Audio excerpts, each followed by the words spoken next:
Welcome to Divya cooking channel. ఈరోజు మన వీడియోలో గులాబ్ జామున్ రెసిపీ ఎలా ప్రిపేర్ చేయాలో చూసేద్దామండి. చిన్నపిల్లల నుండి పెద్దవాళ్ళ వరకు ఇష్టంగా తినే రెసిపీ అండి. మీరు కూడా ఖచ్చితంగా ట్రై చేయండి. ముందుగా ఒక ప్యాకెట్ తీసుకొని ప్యాకెట్ కట్ చేసుకుని అందులో ఉన్న పిండిని మొత్తం ఒక ప్లేట్లోకి వేసేసుకోండి. ఇప్పుడు పిండిలో ఏమైనా బాల్స్ కింద ఉంటే చేతితో బాగా మ్యాష్ చేసుకున్న తర్వాత 1 గ్లాస్ వరకు పాలను యాడ్ చేసుకుంటూ కొద్దిగా కలుపుకొని పక్కన పెట్టుకోండి. అలా కలుపుకొని పక్కన పెట్టుకున్న తర్వాత 10 నిమిషాల పాటు అలా వదిలేసి ఈలోపు పాకం కోసం ఒక బౌల్లో 2 కప్స్ వరకు షుగర్ వేసుకొని 2 కప్స్ వరకు వాటర్ అనేది యాడ్ చేసుకోండి. మనం ఏ కప్పుతో అయితే షుగర్ తీసుకుంటామో అదే కప్పుతో వాటర్ తీసుకోవాలండి. అప్పుడే మనకి తీగ పాకం అనేది పర్ఫెక్ట్గా వస్తుంది. అలా వేసుకున్న తర్వాత తీగ పాకం వచ్చేంత వరకు చూసి మరిగించి కట్టేసుకున్న తర్వాత ఆ బౌల్ని పక్కన పెట్టేసుకోండి.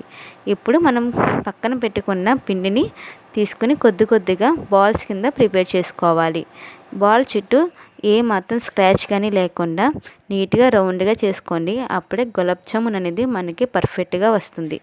అలా అన్నీ చేసుకున్న ప్లేట్లో పెట్టుకున్న తర్వాత ఇప్పుడు స్టవ్ వెలిగించి ఒక కళాయిలో ఆయిల్ వేసుకుని ఆయిల్ అనేది హీట్ అయిన తర్వాత మనం ప్రిపేర్ చేసుకున్న గులాబ్ జామున్ బాల్స్ని అందులో ఒకటొకటిగా యాడ్ చేసుకుంటూ లో టు మీడియం ఫ్లేమ్లో లైట్ గోల్డెన్ కలర్ వచ్చేంత వరకు ఫ్రై అవనివ్వండి.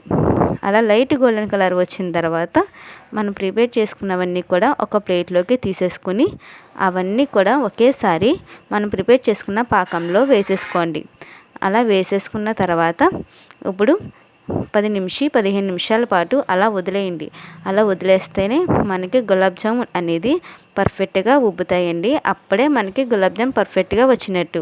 అలా వదిలేసిన తర్వాత ఈ పాకం అనేది గులాబ్ జామున్ పీల్చుకొని బాగా నీట్గా వస్తుంది. 15 నిమిషాల తర్వాత చూడండి, మీరే గులాబ్ జామున్ అనేది సైజ్ కూడా పెరుగుతుంది. అంతేనండి, గులాబ్ జామున్ రెసిపీ రెడీ. మీకు కనుక ఈ వీడియో నచ్చితే ఒక లైక్